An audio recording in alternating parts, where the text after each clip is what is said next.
नमस्कार, राम राम हरियाणा में आपका स्वागत है। मैं हूं आपके साथ भावना त्रिपाठी। रुक करेंगे प्रदेश की तमाम बड़ी खबरों की ओर। चुनाव को लेकर बीजेपी पूरी तरह से एक्टिव मोड में नजर आ रही है। बीजेपी की तरफ से प्रदेश भर में लगातार मारा हरियाणा, नॉनस्टॉप हरियाणा जन आशीर्वाद रैली का आयोजन किया जा रहा है, जिसमें खुद प्रदेश के मुखिया नायब सिंह सैनी ने प्रचार की कमान संभाली हुई है। सीएम ताबड़तोड़ रैलियों को संबोधित कर रहे हैं। इसी कड़ी में नीलाखेड़ी में भी बीजेपी की जन आशीर्वाद रैली आयोजित हुई, जिसमें सीएम नायब सिंह सैनी ने पहुंचकर चुनावी सभा को संबोधित किया। इस दौरान सीएम सैनी ने विरोधियों पर निशाना साधना नहीं भूले। क्या क्या काम किए हैं भाइयों। 6 जून को आचारसंहिता हटती है। 7 जून को मैंने यहीं करनाल के अंदर एक कार्यक्रम किया कि हमारे जो गरीब परिवार के लोग हैं जिनकी इनकम 1 लाख रुपए से कम है, उन्होंने दवाई लेने के लिए किसी को हॉस्पिटल जाना पड़ता है, किसी को सामान लेने के लिए बाजार जाना पड़ता है, किसी को कहीं रिश्तेदारी में किसी फंक्शन में शामिल होने के लिए जाना पड़ता है। भाइयों, हमने हैप्पी कार्ड 7 तारीख को लोगों के बीच में यहीं पर दिया और 1000 किलोमीटर तक हरियाणा रोडवेज की बस में वो 1 साल में फ्री यात्रा कर सकेगा, उसका कोई किराया नहीं लगेगा। ये निर्णय हमारी सरकार ने किया और उसका लाभ लगभग 23 लाख परिवारों को, 84 लाख लोगों को हरियाणा प्रदेश के अंदर देने का काम ये हमारी सरकार ने किया है। भाइयों, 8 तारीख को हमने ये निर्णय किया कि हरियाणा प्रदेश के अंदर बिना पर्ची बिना खर्ची के 50,000 युवाओं को और सरकारी नौकरी देने का मैंने घोषणा की और मैंने कहा कि हम 50,000 और युवाओं को सरकारी नौकरी देंगे। भाइयों, मैंने 9 तारीख को जो एक और निर्णय किया, यह भी बड़ा निर्णय था कि हमारे हरियाणा प्रदेश के अंदर जो एससी और बीसी समाज की धर्मशालाएं थी हरियाणा प्रदेश के अंदर, उनको मैंने पंचकुला के अंदर एकत्र किया और उन सब के जो प्रमुख लोग थे उन सबको बुला करके एक समय के अंदर उनके बीच में बैठ करके 118 करोड़ रुपया उनके नवीनीकरण के लिए जारी करने का काम ये हमारी सरकार ने किया है। भाइयों, 10 जून को जो भूपेंद्र सिंह हुड्डा भाइयों 100-100 गज के प्लाट दे करके चला गया था, ना कागज थे ना कब्जा था, लोग घूम रहे थे।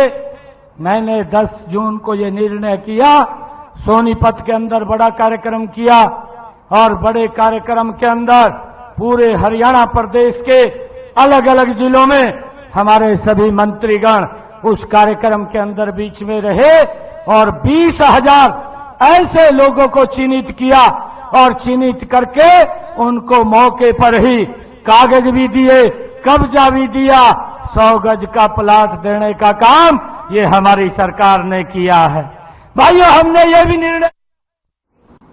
दिल्ली में हरियाणा चुनाव को लेकर कांग्रेस के दिग्गज नेताओं ने प्रदेश में दूसरी पार्टियों से गठबंधन को लेकर कमेटी का गठन किया है। ये कमेटी केसी वेणुगोपाल की देखरेख में बनाई गई है, जिसमें अजय माकन, नेता प्रतिपक्ष भूपेंद्र सिंह हुड्डा भी, प्रदेश प्रभारी दीपक बाबरिया भी सदस्य होंगे। ये कमेटी आम आदमी पार्टी और समाजवादी पार्टी से गठबंधन को लेकर चर्चा करेगी।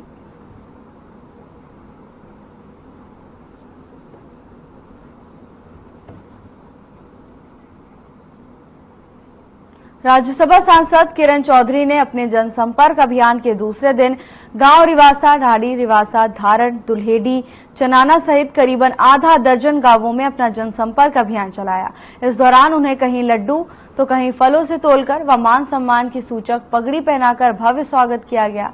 इस अवसर पर उन्होंने गांव रिवासा में उपस्थित जन समूह को संबोधित करते हुए कहा कि उनके राज्यसभा सांसद चुने जाने से क्षेत्र के लोगों में भारी उत्साह है। क्षेत्र की जनता उन्हें जो मान सम्मान दे रही है वो उसकी सदैव आभारी रहेंगी। लोगों का आह्वान किया कि आने वाले चुनाव में तो शाम क्षेत्र से श्रुति चुनाव लड़ेगी, उसे भी क्षेत्र की जनता भारी बहुमत से विजयी बनाएगी। क्षेत्र की जनता श्रुति से बेहद लगाव रखती है। जबरदस्त ऊर्जा जो है पूरे क्षेत्र के अंदर है लोग बहुत खुश हैं। और जैसे मैं हमेशा कहती आई हूँ कि ये तो मेरा घर परिवार है, तो परिवार ही जो है वही आगे बढ़ाता है और निश्चित तौर पे आगे बहुत भारी बहुमत से श्रुति को यहाँ से जिताकर भेजेगा। आने वाले विधानसभा चुनाव में क्या स्थिति मान रहे हैं? बीजेपी कितनी सीटें हासिल करेगी? बहुमत जो है भाजपा की सरकार पूर्ण बहुमत के साथ सरकार बनाएगी, निश्चित तौर पर बनाएगी। और आप माहौल देख ही रहे हो, सारी जगह जो है इसी तरह का माहौल है। आने वाले समय में पूर्ण बहुमत से बनाएगी। बीजेपी में टिकट बंटवारे के सवाल पर पूर्व मंत्री कैप्टन अजय सिंह यादव ने कहा कि बीजेपी पूरी तरह से केंद्रीय राज्य मंत्री राव इंद्रजीत सिंह के दबाव में है, इसीलिए पार्टी सही फैसला नहीं ले पा रही। उन्होंने रेवाड़ी विधानसभा से कांग्रेस के प्रबल प्रत्याशी और इनके सुपुत्र विधायक चिरंजीव राव के नामांकन के सवाल पर कहा कि 2-3 दिन में लिस्ट फाइनल हो जाएगी और चिरंजीव 9 तारीख को रेवाड़ी में नामांकन करेंगे। इस मौके पर पूर्व मुख्यमंत्री भूपेंद्र सिंह हुड्डा सहित कई बड़े नेता चिरंजीव को आशीर्वाद देने पहुंचेंगे।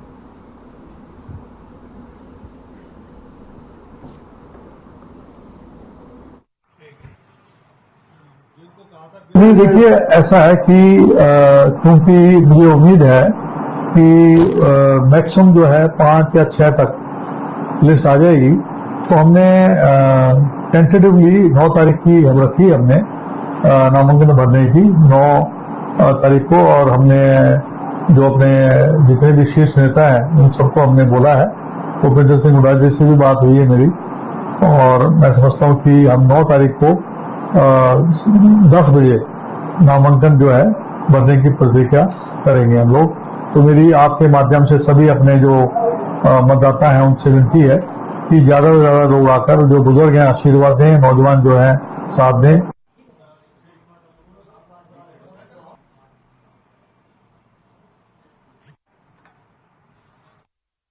नूंह में जिला निर्वाचन अधिकारी एवं उपायुक्त धीरेन्द्र खड़गटा की अध्यक्षता में लघु सचिवालय में तीनों विधानसभा क्षेत्रों के लिए ईवीएम व वीवीपैट की प्रथम रेंडमाइजेशन की प्रक्रिया पूरी की गई। इस मौके पर सभी राजनीतिक दलों के प्रतिनिधि व तीनों विधानसभा क्षेत्र नूंह, पुन्हाना व फिरोजपुर झिरका के रिटर्निंग अधिकारी उपस्थित थे।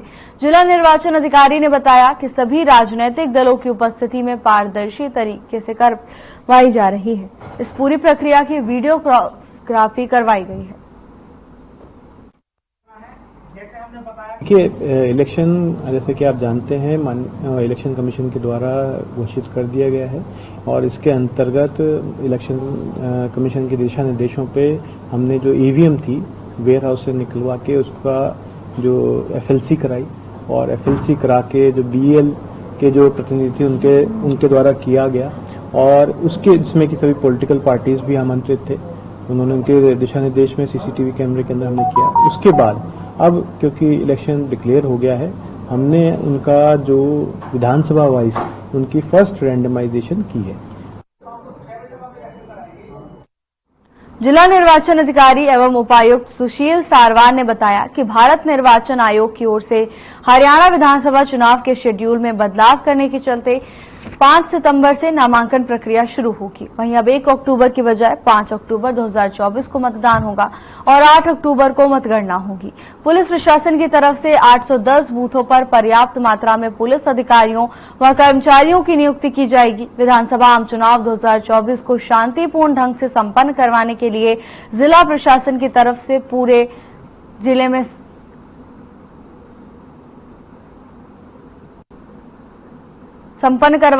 जिला प्रशासन की ओर से 67 सेक्टर अधिकारी नियुक्त किए गए हैं। इसके अलावा 24 zonal magistrate, 24 flying squad team, 24 static surveillance team और 4 वीडियो सर्विलांस टीम नियुक्त की गई है। 5 सितंबर से नॉमिनेशन शुरू हो जाएंगे। Last date of making nomination 12 सितंबर रहेगा। स्क्रूटनी ऑफ नॉमिनेशन 13 सितंबर को।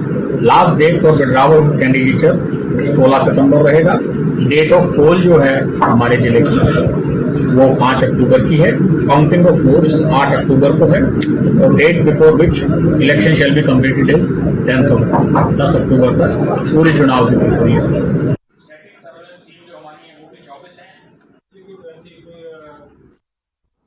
कुरुक्षेत्र जिले में विधानसभा चुनाव को लेकर प्रशासन ने कमर कस ली है। जिले की 4 विधानसभाओं के 7,70,356 मतदाता अपने मत का प्रयोग करेंगे। 2 दर्जन उड़नदस्ते और 4 वीडियो सर्विलांस टीमें गतिविधियों पर नजर रखेंगे। कुरुक्षेत्र जिलों में चारों विधानसभा क्षेत्र थानेसर, पिहोवा, लाडवा, शाहबाद में चुनाव को लेकर प्रशासन पूरी तरह से तैयार है। उपायुक्त सुशील सारवान के अनुसार 2 दर्जन उड़नदस्ते और 4 वीडियो सर्विलांस टीमें भी लगेंगी। 5 सितंबर से नॉमिनेशन शुरू हो जाएंगे। Last date of making nomination 12 सितंबर रहेगा। स्क्रूटनी ऑफ नॉमिनेशन 13 सितंबर को होगी। Last date for withdrawal of candidature 16 सितंबर रहेगा। डेट ऑफ पोल जो है हमारे जिले की वो 5 अक्टूबर की है।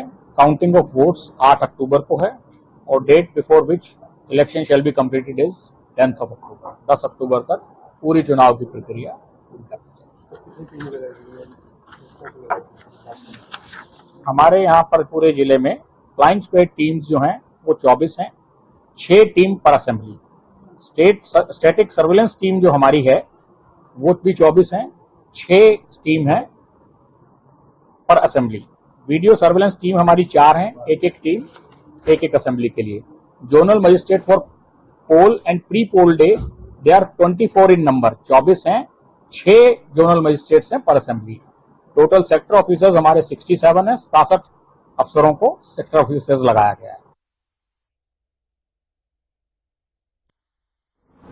विधानसभा चुनावों के मद्देनजर झज्जर पुलिस ने सुरक्षा व्यवस्था मजबूत कर दी है। जिले भर में नाके लगाए गए हैं। बहादुरगढ़ में भी अलग अलग लोकेशन पर 17 नाके लगाए गए हैं। पुलिस नाकों पर हरियाणा पुलिस के जवानों के साथ सीआरपीएफ और आईआरबी के जवान भी तैनात किए गए हैं। डीसीपी मयंक मिश्रा ने बताया कि बहादुरगढ़ क्षेत्र में सुरक्षा व्यवस्था के लिए 3 कंपनियां पहुंच गई हैं और निर्धारित बूथों पर सुरक्षा के लिए तैयारियां कर ली गई हैं। वहीं सुरक्षा और जांच के दौरान भारी मात्रा में शराब भी बरामद की गई है। उन्होंने लाइसेंसी हथियार धारकों से हथियार जमा करवाने को भी कहा है।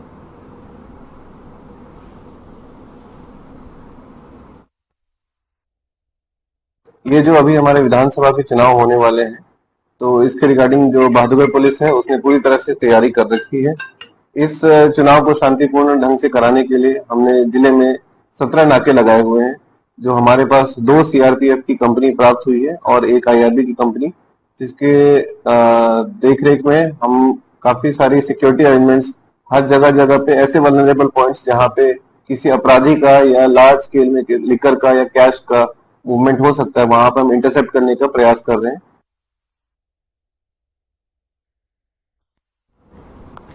प्रवासी श्रमिक की पीट कर हत्या करने का मामला सामने आया है। दरअसल पूरा मामला चरखी दादरी से है, जहां पर पुलिस ने 9वें आरोपी को काबू कर लिया है। वहीं 1 दिन का रिमांड हासिल किया गया है।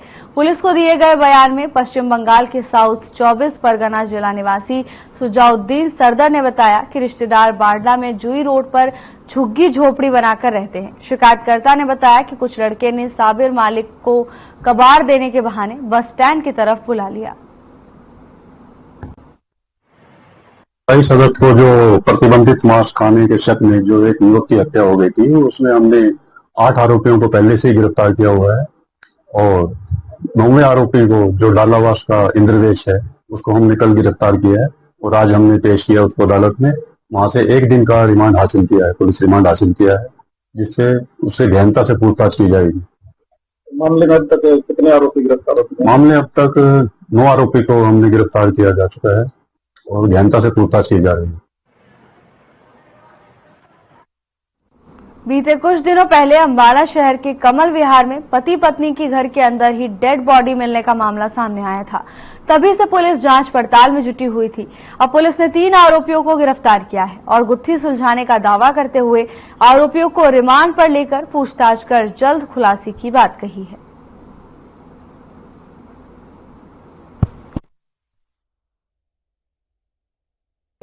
तो पिछले हफ्ते कमल विहार में जो एक कपल की डबल मर्डर का केस हुआ था वो हम फाइनली सॉल्व कर पाए हैं। तो इसमें हमने 3 अरेस्ट करी है। ये 3 लोगों के द्वारा किया गया इस हत्या को अंजाम दिया गया था, जिसमें से मुख्य रूप पे एक देवेश नाम का लड़का है जो जिम चलाता था और जो हमारे मृतक है संजय जी वो वहां पर जाते थे।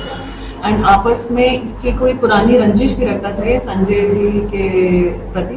तो फिर इसने सोचा था अपने दिमाग में कि मौका मिलते हुए कभी बदला लूंगा। और ये जब फिर इसने सोचा कि इन दोनों की हत्या करनी है तो इसने पैसों का लालच देकर अपने बाकी 2 साथी, जिसमें मन्नी उर्फ साहिब और सुनील नाम के 2 लड़के हैं, उनको इसने अपने साथ शामिल किया।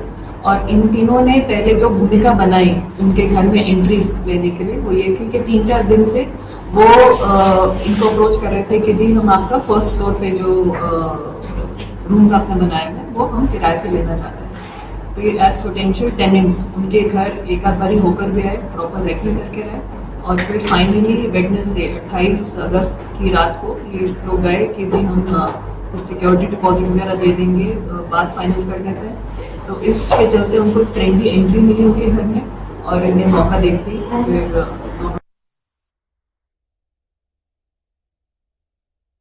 फरीदाबाद सेक्टर 12 स्थित छठी मंजिल से कूदकर एक 50 साल के व्यक्ति ने आत्महत्या कर ली। शख्स ने वकीलों के चैम्बर की 4थी मंजिल से छलांग लगा दी, जिससे मौके पर ही व्यक्ति की मौत हो गई। फिलहाल पुलिस पूरे मामले की जांच में जुटी हुई है।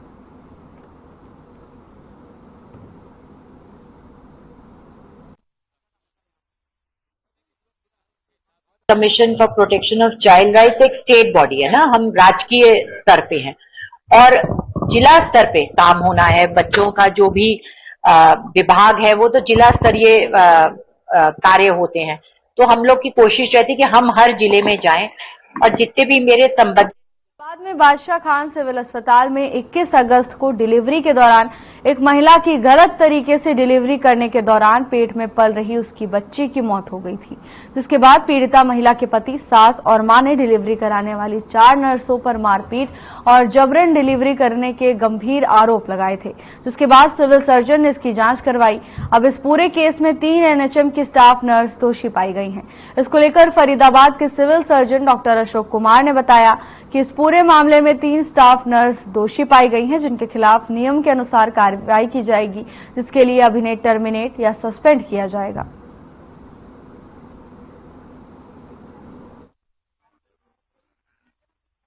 इसमें अभी कल ही जो जांच कमेटी की है वो रिपोर्ट सबमिट हुई है और उसमें 3 जो नर्सिंग अफसर्स थे वहां पर उनको इस काम में दोषी पाया गया है कि उन्होंने अगर जो बच्चा उलझ गया था प्रसव के दौरान तो उसकी सूचना उन्होंने वहां पर तक जो लेडी डॉक्टर थी या सीनियर गायनेकोलॉजिस्ट थी उनको नहीं दी और जिसकी वजह से बच्चे की डेथ हुई है। तो उसको गंभीर दोषी समझते हुए इस पर उनको एक्शन की लेने के लिए उपायुक्त महोदय को देखा। हाँ, लड़की हुई थी। उसके बड़े स्टेशन से हुआ। हाँ, मैडम ने मारा था। हाँ, पहचान मैंने मतलब 2 मार्क्स लगाई, एक पहचान ली है।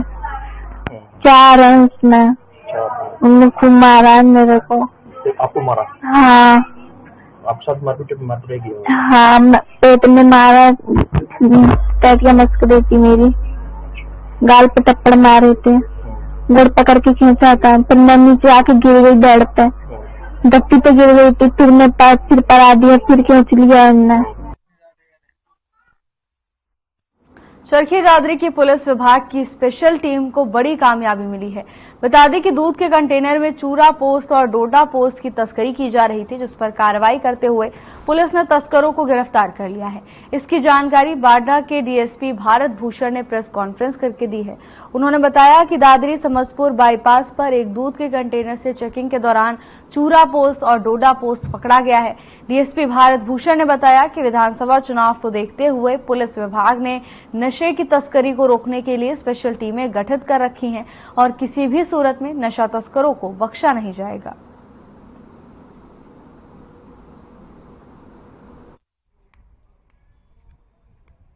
ये कल एबीटी स्टाफ को सूचना मिली थी कि 152D से टोल प्लाजा से उतरते ही एक गाड़ी जो कंटेनर है जिसमें सूखा दूध है उसमें कई लोग नशे की तस्करी कर रहे हैं।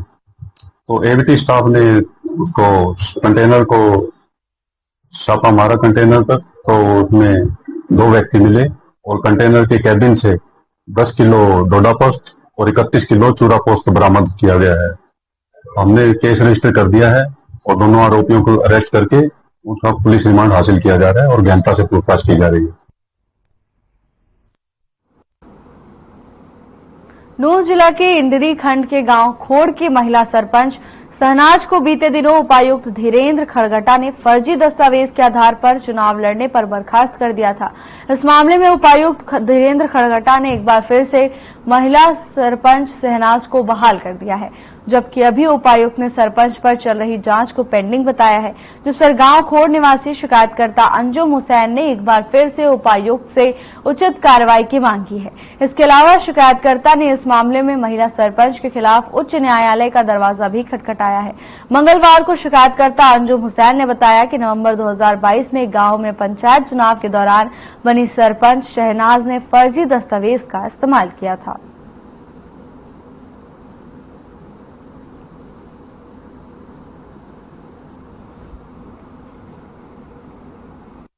खबर सिरसा से है, जहां नाथुसरी चोपटा में all Haryana power corporation workers union सब यूनिट नाथुसरी कला ने दक्षिण हरियाणा बिजली वितरण निगम उपमंडल कार्यालय पर अपनी मांगों को लेकर 3 घंटे तक धरना देकर प्रदर्शन किया।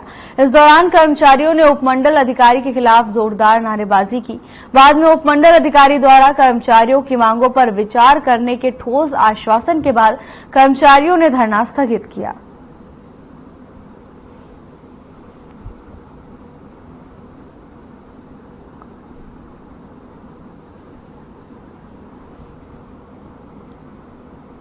फरीदाबाद में बुखार और डेंगू के मामले लगातार बढ़ते जा रहे हैं। डेंगू के संदिग्ध मामले भी रोजाना सामने आ रहे हैं। 2 दिन में डेंगू के 17 संदिग्ध मामले सामने आए हैं। अब तक जिले में डेंगू के 347 मामले सामने आ चुके हैं। फिलहाल कुल 21 मामले डेंगू के सामने जिले में आ चुके हैं, जिनमें 17 फरीदाबाद के रहने वाले मरीज हैं, जबकि 6 अलग अलग जिलों से फरीदाबाद में इलाज करा रहे हैं।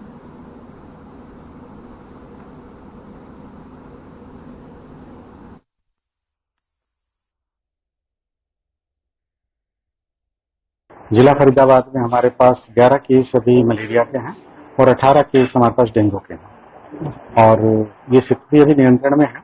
ऐसा कोई गंभीर पेशेंट नहीं है, जो है उनको जो नियमानुसार उनके कार्रवाई की जाती है। 18 टोटल आए हैं, तो नए कितने आए हैं सर? ये अभी तक के जितने हैं वो 18 इस साल के नए ही हैं जी। इसके अलावा सर रोकथाम की अगर बात करते हैं तो क्या कुछ रोकथाम के लिए इसमें हमारी रैपिड एक्शन टीम बनी हुई है, जो जहां भी केस रिपोर्ट होता है उसके आसपास के घरों को सर्वे करते हैं और रूटीन में भी वो विजिट करते हैं।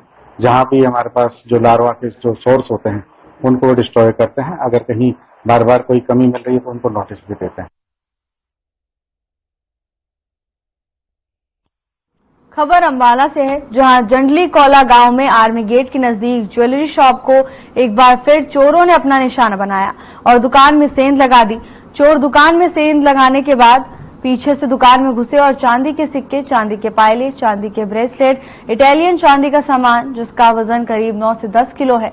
बता दें कि दुकान में लगे सीसीटीवी कैमरों के अंदर 2 चोरी करते हुए साफ दिखाई दे रहे हैं। तो वहीं ज्वेलर ने बताया कि उनकी दुकान के पीछे एक मकान है। मकान से करीब 1.5 फुट ऊंची उनकी दुकान है। इसी 1.5 फीट हिस्से में होल बनाकर चोर दुकान में घुसे और सामान ले गए। चोरी की घटना के बाद पुलिस ने मौके का मुआयना किया और सीसीटीवी फुटेज के साथ इलाके की फुटेज भी खंगाली। बता दें कि पुलिस का कहना है 2 चोर कैमरे में कैद हुए हैं, वो सामान हाथ में ले जाते हुए दिख रहे हैं। फिलहाल चोरों की पहचान करने की कोशिश जारी है। जल्द चोरों को काबू किया जाएगा।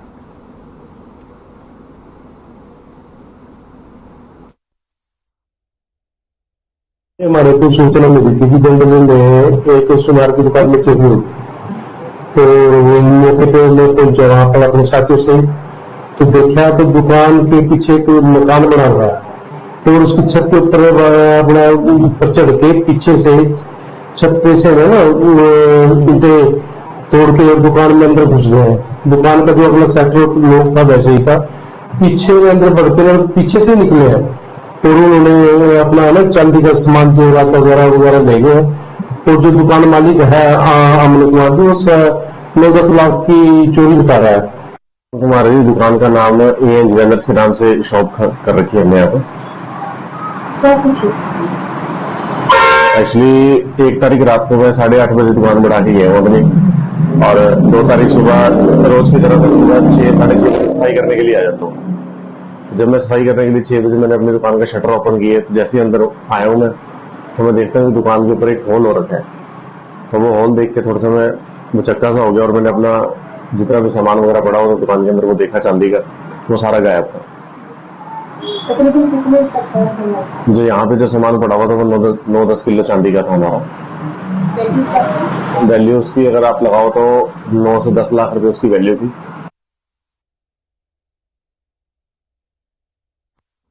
फिलहाल के लिए बस इतना ही। जल्द हाजिर होंगे नई अपडेट्स के साथ। नमस्कार।